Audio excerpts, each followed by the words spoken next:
ప్రజా సమస్యల పరిష్కారం కోసమే బీజేపీలో చేరారని దారావత్ నరేష్ నాయక్ అన్నారు. డోర్నకల్ నియోజకవర్గంలో గత పాలకులు చేసిన అవినీతి అక్రమాలను ఇప్పుడు కాంగ్రెస్ ప్రభుత్వం కొనసాగిస్తుందని ఆరోపించారు.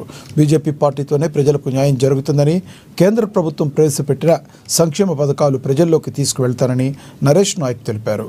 దేశంలో బీజేపీ గాలి వీస్తుందని, డోర్నకల్ గడ్డ మీద కాషాయం జెండా ఎగరవేస్తామని ఆయన జోస్యం చెప్పారు.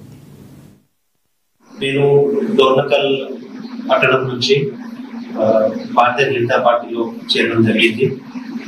ఇక్కడున్న సమస్యల మీద గత 35-40 సంవత్సరాల నుంచి మా పాలకులు ఎవరైతే ఉన్నారో వాళ్ళు చేస్తున్న అభివృద్ధి పనులు, వాళ్ళు చేస్తున్న మోసాలు, ఈ పట్టణానికి జరిగిన అన్యాయం గురించి ప్రతిరోజు ప్రతి కుటుంబం గురించి అన్యాయం గురించి ప్రశ్నించడానికి నేను భారతీయ జనతా పార్టీలో చేరడం జరిగింది.